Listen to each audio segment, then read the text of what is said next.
இயேசுவை நம்பினா கைவிடப்பட மாட்டீங்க.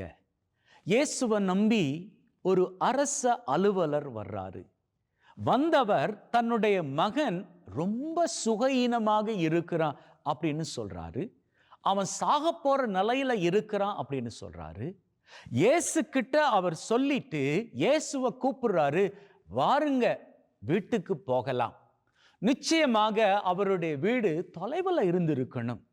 கிட்டத்தட்ட ஒரு நாள் பயணம் மேற்கொண்ட பிறகுதான் அந்த அரச அலுவலர் இயேசுவை வந்து பார்த்திருக்கணும். இப்போ வந்து பார்த்தவர் திரும்பி போகணும். அப்போ திரும்பி போகிற வேளையில இயேசுவை கூட்டிட்டு போகலாம் அப்படின்னு அவர் வந்திருந்தாரு. ஆனா அவருக்கு கிடைச்ச இயேசுவின் பதில பாருங்க. இயேசு என்ன சொல்றார்? சொல்லாம சொல்றார், நல்லா வரல, நீ போ, உன்னுடைய மகன் நல்ல ஆரோக்கியமா தான் இருக்கிறான். அதுக்கு முன்னாடி இயேசு சொன்ன பதில பாருங்க. இந்த காரியத்தை சொல்வதற்கு முன்னதாக இயேசு சொன்ன பதில பாருங்க. இந்த மாதிரி என்னுடைய மகன் சுகையினமுற்று இருக்கிறான், சாகும் தருவாயில இருக்கிறான், நான் ரொம்ப தூரம் பயணிச்சு வந்திருக்கிறேன், உங்களை கூட்டிட்டு போறதுக்காக வந்திருக்கிறேன் அப்படின்னு சொல்லி அரச அலுவலர் சொன்ன வேளையில இயேசுவினுடைய பதில பாருங்க. நீங்க எல்லாம் புதுமையெல்லாம் பார்க்காம நம்ப மாட்டீங்கல்ல. இதை கேட்டதும் அந்த அரச அலுவலருடைய மனசு எவ்வளவு நொறுங்கி போயிருக்கணும். இங்க இயேசுவை நம்பி நான் வந்திருக்கிறேன், இயேசு வந்தா அவர் தொட்டா என்னுடைய மகனுக்கு சுகம் கிடைக்கும் அப்படிங்கிற நம்பிக்கையில் நான் வந்திருக்கிறேன். நம்பிக்கையை நொறுக்கும்படியாக இயேசு என்ன வார்த்தை பேசிட்டாரு? என்ன நீங்க எல்லாம் அப்போ புதுமையை பார்த்தா தான் என்ன நம்புவீங்களா அப்படின்னு கேட்கறது போல இருக்கு இல்லையா? உண்மையிலேயே அந்த அரச அலுவலருடைய மனசு உடைஞ்சு போயிருக்கணும்.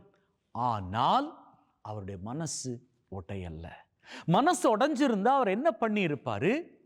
சரி, இவ்வளவு பேசிட்டீங்க, இதுக்கப்புறமாக என் மகனை வந்து நீங்க சுகப்படுத்த போறீங்களா என்ன அப்படின்னு சொல்லிட்டு உதறி தள்ளிட்டு அவர் போயிருக்கலாம் இல்லையா? ஆனா அவர் போகல. அப்படியான வார்த்தையை இயேசு சொன்னதற்கு அப்புறமாக கூட இயேசுவை அவர் அழைச்சிக்கிட்டு தான் இருந்தார். அப்பதான் இயேசு சொல்றாரு, நீர் போகும், உங்க வீட்டுக்கு போகும், நீர் நான் வரல, நீர் போகும், உம்முடைய மகன் பிழைச்சிட்டான் அப்படின்னு. அவர் எந்த பெரிய விசுவாசத்தோடு நம்பிக்கையோடு இயேசு கிட்ட வந்திருந்தா அதே நம்பிக்கை விசுவாசத்துல கொஞ்சம் கூட தளராம இயேசு சொன்ன வார்த்தையை நம்பி வீட்டுக்கு போயிருப்பாரு. ஒரு நாள் பயணம் மேற்கொண்டு இயேசு கிட்ட வந்துட்டு ரொம்ப களைப்போடு மகனை பத்தி அவர் இயேசு கிட்ட பேசிட்டு அதே களைப்போடு திரும்பி போறாரு. கிட்டத்தட்ட அந்த மனுஷன் 2 நாள் ஒழுங்கா தூங்கி கூட இருந்திருக்க மாட்டாரு. ஆனா நம்பிக்கை, இயேசு கிட்ட வந்தா எல்லாம் கிடைக்கும் அப்படிங்கிற நம்பிக்கிற அந்த நம்பிக்கையில வந்தாரு. இயேசு சொன்ன வார்த்தைகள் மீது நம்பிக்கை வைத்தாரு. போற வேளையிலேயே அவருக்கு செய்தி வருது, உன் மகன் பொழைச்சுக்கிட்டான்.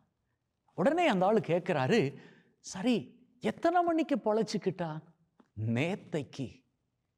நேத்தைக்கே அவன் பொழைச்சுக்கிட்டான் யா அப்படின்னு சொன்னதும் அப்போதான் அவருக்கு இயேசு சொன்ன காரியம் அந்த நேரத்தில் தான் அப்படின்றது அவருக்கு தெளிவாக நினைவுக்கு வந்தது.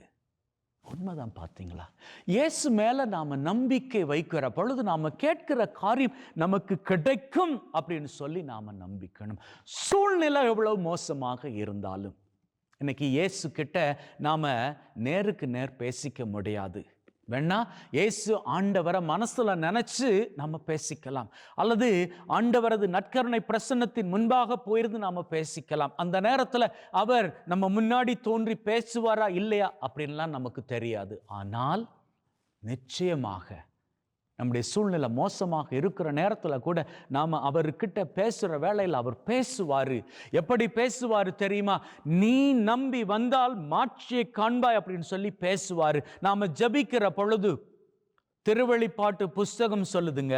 திருவெளிப்பாட்டு புஸ்தகம் 8வது அதிகாரம் 1வது வசனம் சொல்லுது, நாம எப்போ ஜெபிக்க ஆரம்பிக்கிறோமோ அப்போதே அங்க பரலோக மண்டலம் சைலண்டா போயிரும். ஏன் தெரியுமா? நாம ஜெபிக்கிறப்போ நம்முடைய வார்த்தைகளை கரெக்டா நாம என்ன வார்த்தைகள் கொண்டு ஜெபிக்கிறோம் அப்படின்னு சொல்லி ஆண்டவராகிய தெய்வம் கேட்டுக்கொள்வதற்காக அந்த முழு பரலோகத்தையுமே அவர் சைலண்ட் ஆக்கிடுவார். எப்பேற்பட்ட ஆண்டவர்! அப்பேற்பட்ட ஆண்டவர் நம்முடைய வார்த்தைகளை கேட்டு மாத்திரம் அப்படியே விட்டுருவாரா என்ன? இல்லை, கேட்கிற ஆண்டவர் அந்த வார்த்தைகளின் பிரகாரம் நம்முடைய வேண்டுதல்களை நிறைவேற்றி கொடுப்பார். எப்படி அந்த அரசு அலுவலனுக்கு நம்பிக்கை இருந்ததோ அதே போன்று உங்களுக்கு நம்பிக்கை வேணும்.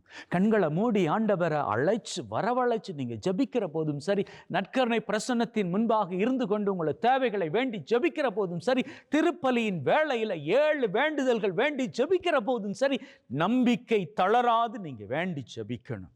அப்படி வேண்டி ஜபிச்ச காரியம் உடனே கிடைக்கல அப்படின்னு சொல்லி மனசால உடைஞ்சு போயிடக்கூடாது. மனசால உடைஞ்சு போயிருந்தா அந்த அரசு அலுவலன் இயேசு ஆண்டவர் சொன்ன வார்த்தைகள், வார்த்தைகளை கேட்டே மனசுடைஞ்சு போயிருப்பான். மனசுடைஞ்சிடாதீங்க. கேட்ட காரியங்கள் இது வரைக்கும் கிடைக்கல அப்படின்னு சொல்லி மனசுடைஞ்சிடாதீங்க.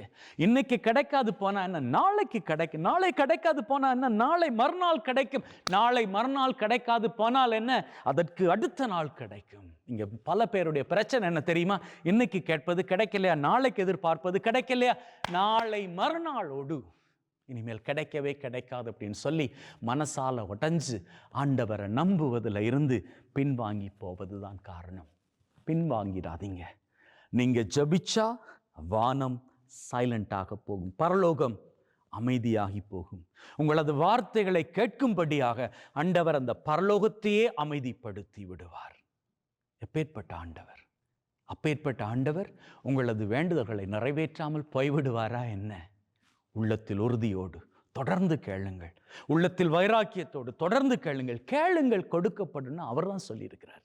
சொன்னவர் நம்பிக்கைக்குரியவர். நம்பி கேளுங்க.